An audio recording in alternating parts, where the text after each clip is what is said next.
Okay, whenever you're ready. The Trouble with Poetry, a poem of explanation, by Billy Collins. The trouble with poetry, I realized as I walked along the beach one night, cold Florida sand under my bare feet, a show of stars in the sky. The trouble with poetry is that it encourages the writing of more poetry, more guppies crowding the fish tank, more baby rabbits hopping out of their mothers into the dewy grass. And how will it ever end?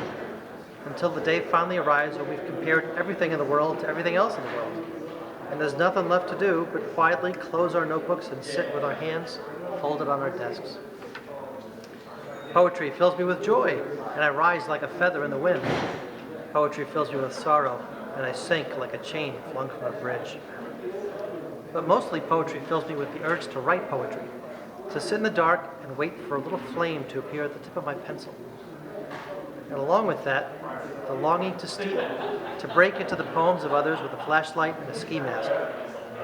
And what an unmarried band of thieves we are, cut purses, common shoplifters, I thought to myself, as a cold wave swirled around my feet, and the lighthouse moved its megaphone over the sea, which is an image I stole directly from Lawrence Ferlinghetti, to be perfectly honest for a moment, the bicycling poet of San Francisco, whose little amusement park of a book I carried in a side pocket of my uniform up and down the treacherous halls of high school.